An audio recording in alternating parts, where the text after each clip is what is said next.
जावेद साहब, आपसे सवाल पूछना चाहूंगी कि what is it about your partnership that made it so special? Ultimately the result, but you see, it was not planned, it was not organized, it was not on a very conscious level decided that we'll do that. It just happened. Incidentally, the first job I got in film industry was with Mr. Kamal Reddy for 50 rupees. Then I jumped to 100 rupees in Mr. S.M. Sagar's film, where I was an assistant director. Besides that, I was writing dialogue also because no other writer was willing to write the dialogue of Sarhadi Lutera. तो हम लोग झोपड़पट्टी में भी गए थे माहिम की सागर साहब के साथ, वहाँ एक राइटर था, उसने भी रिफ्यूज कर दिया। फिर मुझे उन्होंने कहा अच्छा चलो तुम लिखो, तो मतलब चॉइस का मामला नहीं था, मगर वो मेरी ज़िंदगी की शायद सबसे अहम फिल्म है Sarhad Lutera, because that is where I met Salim sahab. Salim साहब इस पिक्चर में रोमांटिक लीड कर रहे थे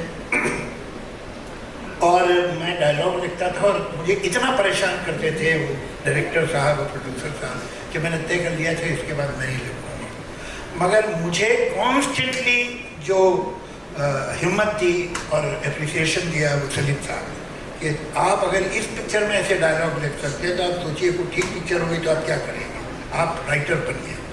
तो ये खैर बात खत्म हो गई।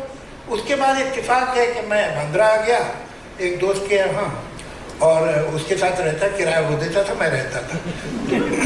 तो सलीम साहब का घर पास में था, तो सलीम साहब के घर जाने लगा सारी मोहब्बत के साथ। एक ये था कि एक उसका खाना पक्का हो गया था। तो फिर हम लोग बैठते थे, कहानियाँ वानियाँ सोचते थे।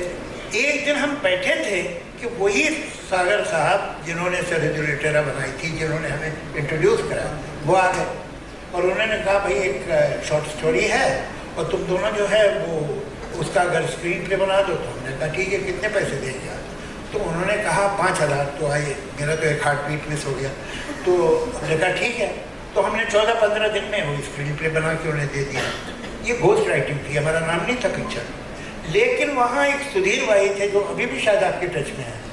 तो सुधीर वाही जो है उसको तो मालूम था कि हमारा काम है, तो उसने कहा सिप्पी फिल्म चले जाओ। हमने सोचा सिप्पी फिल्म इतनी बड़ी हो, हमें कहाँ काम थी। लेकिन एक दिन दोपहर में कुछ करने को नहीं था तो मैं चले ही गया। तो वहाँ बात की तो उन्होंने कहा अच्छा आप दोनों आ जाइए। मैंने कहा हम लोग तो साथ काम कर रहे थे, अभी ख़त्म किया हमने स्क्रिप्ट, तो आप दोनों आ जाइए। तो फिर हम दोनों गए और फिर हमें वहाँ काम मिल गया। तो वहाँ राजेश खन्ना से मुलाकात हो गई। राजेश खन्ना ने हमें कहा कि तुम हाथी मेरे साथ एक स्क्रीन प्ले लिख दो। तो कोई ऐसा दिन नहीं था, कोई ऐसा टाइम नहीं था जब हम दोनों ने बैठ के तय किया कि अब हमें पार्टनर हो जाए। It just grew, it happen like that. और फिर तो आपको पता ही है, मुझे बताने की जरूरत नहीं है, rest is history. The rest is history. Thank you so much, Javed Sahab.